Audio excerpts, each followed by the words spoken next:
Travelers, brace yourselves for more turbulence ahead. Aer Lingus flights at Manchester Airport are set to face further disruptions as cabin crew members escalate their strike action, leaving passengers in a state of uncertainty. But here's where it gets controversial. Is it fair for airline staff to struggle financially while the company soars in profits? Let's dive in. In a move that's likely to cause significant inconvenience, approximately 130 Aer Lingus cabin crew members, affiliated with the Unite Union, have announced additional strike dates. These dedicated workers will now walk out from November 9th to 11th, November 14th, and November 16th to 18th. And this is the part most people miss. These strikes are in addition to the previously scheduled walkouts from October 30th to November 2nd, which means passengers could face extended travel chaos. The heart of the issue? Wages. Despite Aer Lingus offering a pay rise of 9% this year and 3% next year, cabin crew members based at Manchester Airport have rejected the proposal. Here's why. The starting salary for these workers is a mere £17,640.25, which is significantly below the minimum wage.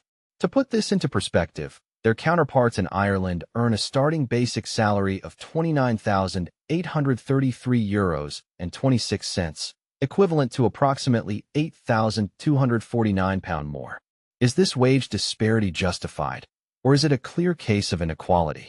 What's more, the cost of living in Manchester isn't drastically lower than in Dublin, with both cities grappling with high housing and living expenses. Unite members at Aer Lingus UK have reported struggling to make ends meet, with some even taking on second jobs just to afford basic necessities. Shouldn't employees of a highly profitable airline like Aer Lingus, which recorded an operating profit of €205 million last year, be able to live comfortably? Aer Lingus, as the Irish flag carrier, is not just profitable, it's thriving.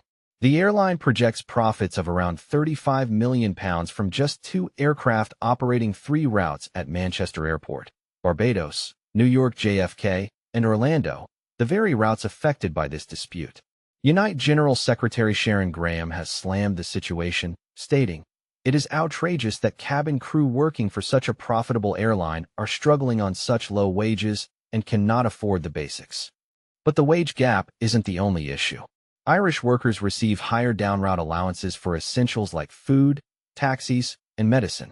For instance, Irish Aer Lingus cabin crew get $171 per night for all U.S. destinations, while UK workers receive only $111 for Orlando and $115 for New York, despite staying in the same hotels. Is this disparity a fair reflection of the company's values, or does it highlight a deeper issue of inequality? As tensions rise, Aer Lingus has resorted to strike-busting tactics, including altering crew rosters, repositioning aircraft, and planning to lease crew from other operators. However, Unite has pointed out that the cost of these measures far exceeds the expense of resolving the dispute through a fair pay increase. Are these tactics a necessary evil, or are they a symptom of a company prioritizing profits over people? Unite Regional Officer John O'Neill sums it up. "All our members are seeking is recognition for their hard work and a standard of living that doesn't require struggling to get by." The union is urging Aer Lingus to invest in its hard-working staff and return to the negotiating table to avoid further disruption. But will the airline listen, or will passengers continue to bear the brunt of this escalating dispute? As we navigate this complex issue, one question remains. Is it time for Aer Lingus to reevaluate its priorities and ensure its employees are fairly compensated? Or is this just another example of corporate greed prevailing over worker rights? Weigh in below. Your thoughts could spark a much-needed conversation.